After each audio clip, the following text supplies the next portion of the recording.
So I just went to the embassy and stayed up there and listened to what everybody was saying to look for an opportunity to get to Laos. They said General Pumi, who was not with the rebels, he had 5 battalions in the south, so they said they had to send money over there to pay Pumi's troops, because all the Lao money was in the banks in Bangkok, or they would run away. So I volunteered to take the money, because I figured, you know, if you arrive with a plane full of money, they're not going to do much to you. So I asked, all right, he said, I have 5 battalions, I've got to go retake Vientiane. So I said, you know, I've got these teams. Can we put if we could put a team with each one of your battalions, we've got they've got excellent communications, which we had the best, I'm sure, in Asia. And they have a medical technician. I didn't talk about anything else. Oh, he said that would be great. We need that. So when I went back, I tried to sell it, and eventually we were able.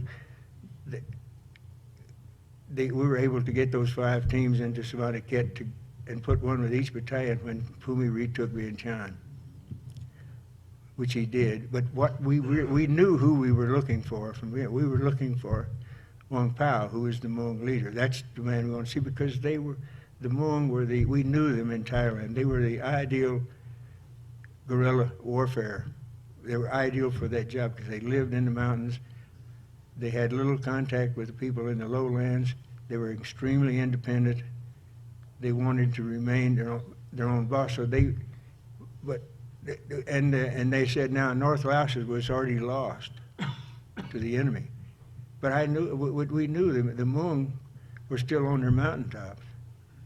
Nobody knew where Vang Pao was.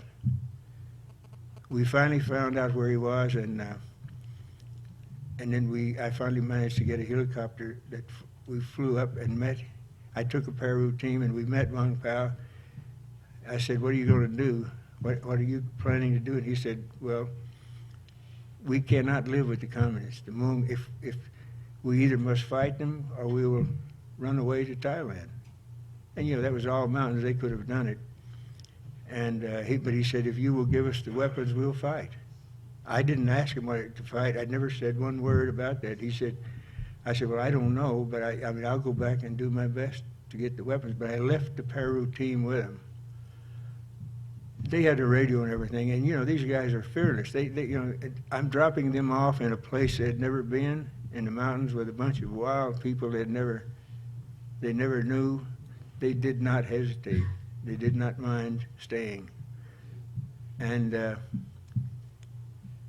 so I flew back, and that's what started. They told us to drop the weapons in, so we started training with no Americans. See, because my idea was, and when they were training me in Washington, that's what they said, we need to do things where we don't have to use American troops. Well, I took that to heart. But as time went on, it seemed to me like I was the only one who remembered that. But I thought we should that we could start this whole thing with no Americans on the ground in Laos, because the Peru boys in the same uniforms, they looked exactly like the Hmong. You couldn't tell them apart. And I figured that would be the way to go. And so we started. And one of the key things I asked Vang Pao, I said, we've got to have a place where we can drop the first weapons. And he said, well, I know this place. But I said, now, if we do that, how long do we have before the enemy will see it? Because they're going to see when you drop, before they come up and attack. Oh, he said, 3 days. Yeah, we can do it. I know a perfect place, but he said 3 days. Well, you know, that means, I think anybody else who hadn't been through all of this would have said, you can't train anybody in 3 days. But I didn't. I told Burnett, who was the Peru commander, and we were like brothers. I said, well, let's sit down and come up with the 3-day training program here.